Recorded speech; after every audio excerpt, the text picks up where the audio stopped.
ठीक है ना? ये फिर लिखवाइए।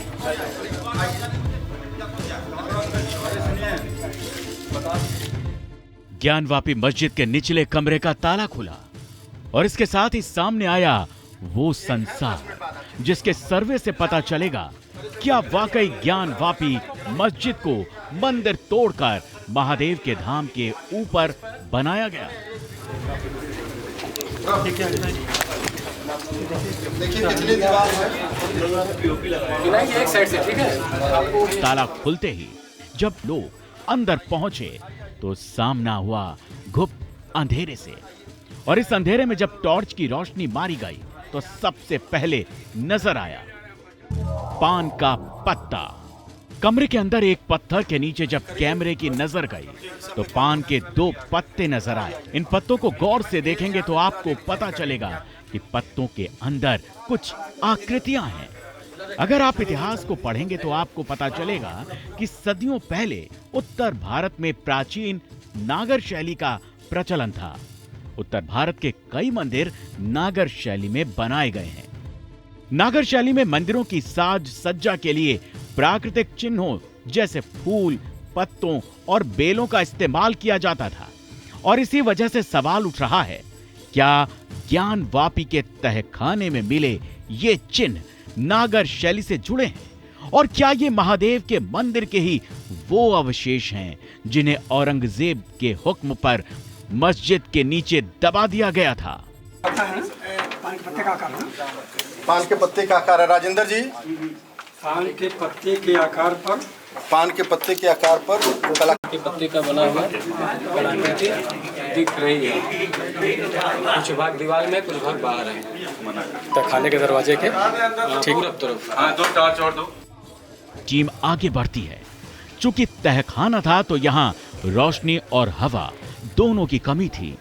पसीने से लथपथ टीम का कैमरा जब आगे बढ़ा तो नजर आए दीवार में कुछ बड़े आकार, जिन्हें देखकर लग रहा था कि इन्हें ईंटों के सहारे बंद किया गया हो।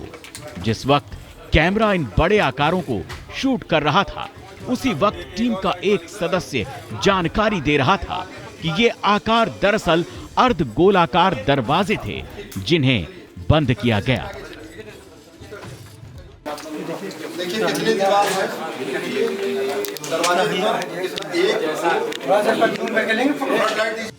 ऐसे एक नहीं बल्कि 3 दरवाजे वीडियो में कैद हुए हैं। ये हिस्सा तहखाने का पूर्वी दरवाजा है, और ये भी टीम को अंदर जाकर पता चला।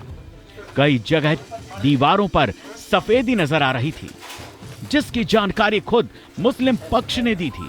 ये परिसर के अंदर सफेदी का काम कराया गया है। कुछ जगह ऐसे चिन्ह भी मिले जिन्हें देखकर लगा कि इन दीवारों पर भी कभी कोई पदार्थ लगाया गया था, जिसका आकार ऊबड़ खाबड़ हो गया था। इस सतह पर भी कुछ आकार नजर आए। ये है फटा हुआ एरिया जो ये फटा हुआ एरिया जो है पूरा डिजाइन ऐसे इसको क्या बोलते हैं राणा भाई? क्या बोलते हैं इसको? राणा भाई क्या बोलते हैं? ट्रायंगल बना हुआ है, और ट्रायंगल बना हुआ है। टीम आगे बढ़ती रही और साथ ही साथ तहखाने से जुड़ी जगह के सच सामने आते गए, और कैमरे में कैद हुआ एक ऐसा ही सच था, स्तंभ। अंदर बढ़ने के कुछ ही देर बाद एक टीम को एक स्तंभ मिला, और इस खंबे पर थे ठीक वैसे ही आकार जो किसी मंदिर की घंटियों के होते हैं। चूंकि इस्लाम में घंटियों को इबादत की प्रक्रिया में इस्तेमाल नहीं किया जाता, इसी वजह से एक बार फिर सवाल उठा, क्या ये घंटियां मंदिर में पूजा पद्धति की प्रतीक हैं?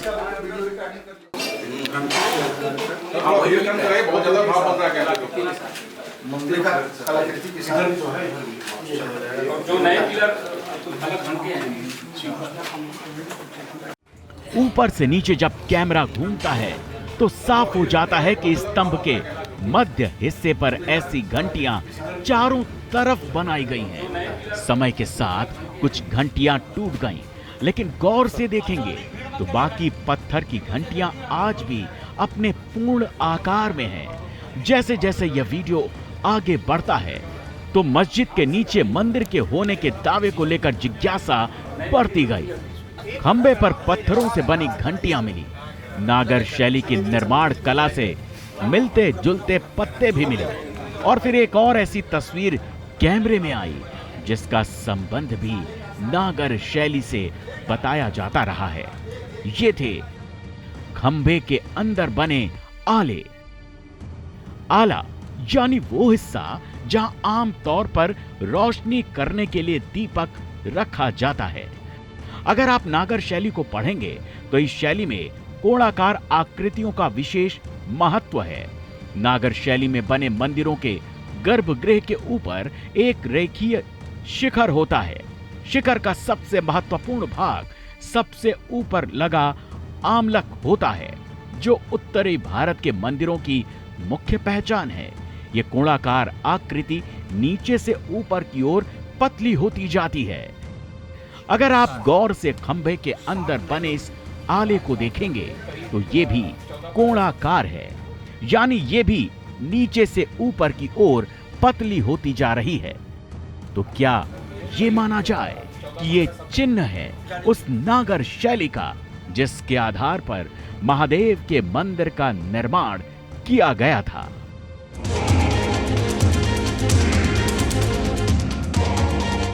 नागर शैली से जुड़े कथित चिन्हों का मिलना बार बार सवाल पैदा कर रहा था।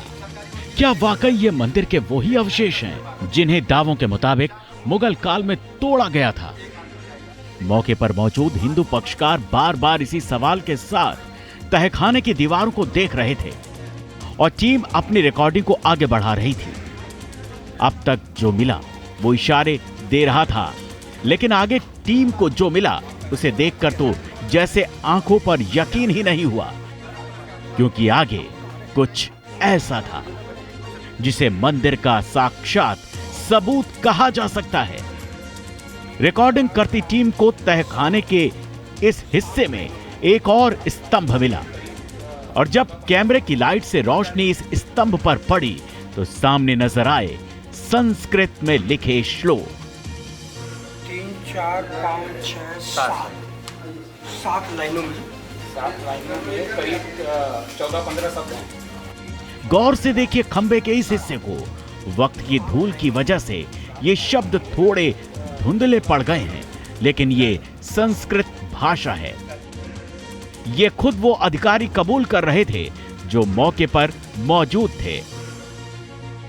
स्तंभ के ऊपर की गई इस कलाकारी को देखेंगे तो यह जानना मुश्किल है कि यह कोई श्लोक है या फिर संस्कृत में लिखे कुछ शब्द। लेकिन वीडियो के इस हिस्से से फिर कुछ सवाल उठे। इस्लाम में इबादत अरबी में होती है, न कि संस्कृत में। तो फिर ज्ञानवापी मस्जिद के अंदर संस्कृत के श्लोक या शब्द क्यों लिखे गए हैं? जिस हिस्से पर संस्कृत लिखी मिली है वो एक खंभा है, कोई पत्थर नहीं जिसे लाकर यहां रख दिया गया हो। यानी ये खंभा इमारत का हिस्सा रहा है। 3, 4, 5, 6, 7 लाइनों में 7 लाइनों में करीब 14-15 शब्द हैं। जहां संस्कृत के शब्द लिखे हैं उसी स्तंभ के नीचे और आगे की तरफ कुछ और आकृतियां भी बनी हैं, जो हैं पुष्प कमल यानी फूल। अगर आप गौर से देखेंगे तो आपको एक के नीचे एक कम से कम 5 पुष्प कमल नजर आएंगे। इस किस्म के पुष्प कमल भी नागर शैली के निर्माण का हिस्सा माने जाते हैं। जैसा कि हम आपको पहले भी बता चुके हैं कि प्राकृतिक चिन्ह नागर शैली के निर्माण की विशेषता माने जाते हैं। ये भी ठीक उसी किस्म के पुष्प कमल हैं और इसी वजह से दोबारा अंदर से एक प्रश्न उठता है, क्या ये पुष्प कमल मंदिर के प्रमाण है? कथित पुष्प कमलों को शूट करता कैमरा जब थोड़ा घूमता है तो एक और चौंकाती तस्वीर सामने आती है। चूंकि तहखाने के जिस हिस्से में वीडियो शूट किया गया वहां काफी अंधेरा था, तो आपको गौर से इन आकृतियों को देखना पड़ेगा। इन पुष्प कमलों के साथ आपको कुछ पत्तियां भी नजर आएंगी, फूल और पत्ती एक साथ। फिर कयास पैदा होता है, क्या ये नागर शैली में बनाए गए मंदिर के ही चिन्ह हैं? रिकॉर्डिंग आगे बढ़ती है और वीडियो में फिर कुछ ऐसे फर्क नजर आते हैं जिनकी वजह से तहखाने से जुड़े इस हिस्से में मौजूद लोगों की नजर एक बार फिर रुक जाती है। इन अवशेषों के कुछ हिस्से आपको पत्थर से बने नजर आएंगे तो कुछ हिस्सों में ईंट नजर आएगी, वो ईंट जिनका इस्तेमाल आधुनिक युग में किया गया है। हालांकि भारतीय इतिहास में ईंटों का जिक्र हड़प्पा मोहनजोदाड़ो से मिलता है, लेकिन मिट्टी की उन ईंटों और भट्ठी में पकाई गई ऐसी ईंटों में बड़ा फर्क होता है। इसी वजह से वीडियो रिकॉर्डिंग देखने के बाद सवाल उठता है, क्या मस्जिद के इस हिस्से की संरचना में बदलाव किया गया?